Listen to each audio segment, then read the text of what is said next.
ऐकलं? ही हालत आहे मुंबई गोवा महामार्गाची. गेले 10 वर्ष आम्ही ऐकतो की प्रत्येक गणपतीच्या आधी हा आता रस्ता होणार होणार होणार. काही ठराविक मंत्री येतात, पाणी करतात, मग PWD वाले येतात, NHA वाले येतात, डागडुजी करतात आणि रस्ता हा असाच राहतो. ह्याच्या खालचा जर रस्ता पाहिला तर तेवढाच भयानक आहे. आणि ज्या पुलावर आपण आता उभे आहोत तिथे थोडं पलीकडे पालकमंत्री झालेत म्हणून चांगले फटाफट बॅनर लागलेत. बॅनरची क्वालिटी A1, रस्त्याची क्वालिटी स्पेस टेक्नॉलॉजी. या नाही,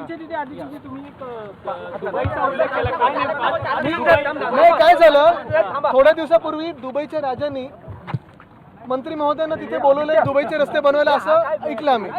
ते जे टनेल केलेलं आहे, मी घेतो ते जे टनेल केलेलं आहे आपण पाहिलं असेल तर टनेलमध्ये आता पाणी आहे. टनेल म्हणजे अंडरपास केलं आहे. तिकडून ग्रामस्थ दुसऱ्या बाजूला जातात, लहान मुलं शाळेत जातात, अनेक लोक तो अंडरपास वापरतात. गुडघ्यापर्यंत पाणी होतं, तुम्ही आम्ही दोघांनी पाहिलं, आणि तर मासे दिसतात त्या अंडरपासमध्ये. आदित्यजी, कंत्राटदाराची बिलं थकीत असताना आज उलव्यामधील एका कंत्राटदाराने आत्महत्या केलेली आहे. आपल्याला मी हे अनेक दिवस सांगतोय, गेले 1.5-2 वर्ष सांगतोय की अनेक बिलं ही थकीत आहेत. कंत्राटदार जे जेन्युन काम करतात त्यांची बिलं थकीत असतात. जे कंत्राटदार मंत्र्यांच्या खिशाचे खड्डे भरतात त्यांची बिलं बरोबर सोडली जातात. मंत्री दौरे करतात रायगड मधले सगळे, अगदी भरत शेठ असतील किंवा आदिती असेल, कसं बघतात दौऱ्याकडे रात्रीची अवस्था? काय घराघरा फिरल्यानंतर रात्री पाठदुखीसाठी काय वापरतात हे विचारत आहे ना, कारण हेच सगळ्यांना आता दिलं पाहिजे. एवढा भयानक रस्ता असताना मंत्र्यांनी दौरे करून काय उपयोग आहे? बाहेर तरी बघा काय चाललंय.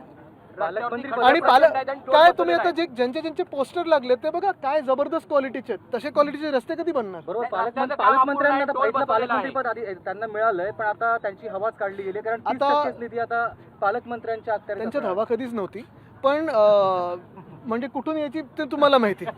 पण महत्त्वाची गोष्ट ही आहे की आपण पाहिलं असेल जे आता पालकमंत्री पदावरनं 2-2.25 वर्ष भांडण चालू होतं, त्याच्या आधी 4 वर्ष म्हणजे 2 वर्ष भांडण चालू होतं.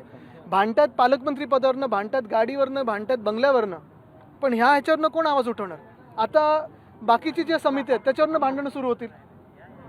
गडकरी असं म्हणतात वारंवार की कंत्राटदार पळून जातात, कंत्राटदार पूर्ण काम करत नाही, आणि त्याच्यामुळे इतके वर्ष हा मुंबई गोवा महामार्ग असाच राहिला. कंत्राटदार जर पळून जात असतील तर मग तुमच्या खात्याचा काय उपयोग आहे? आणि मुख्य गोष्ट हीच आहे की आपणच सांगताय ना की काय काय काय काय सांगून झाले. आता मी त्याच्यात जात सुद्धा नाही, पण दुबईकर राजांनी जर आजचं हे फुटेज बघितलं तर काय होईल माहिती नाही. पण स्पेस टेक्नॉलॉजी वापरली एवढं 100%. एक गुप्त बैठकीचा व्हिडिओ व्हायरल होतोय नागपूर मधला, वसुलीचा हा सगळा प्रकार आहे, अधिकाऱ्यांचा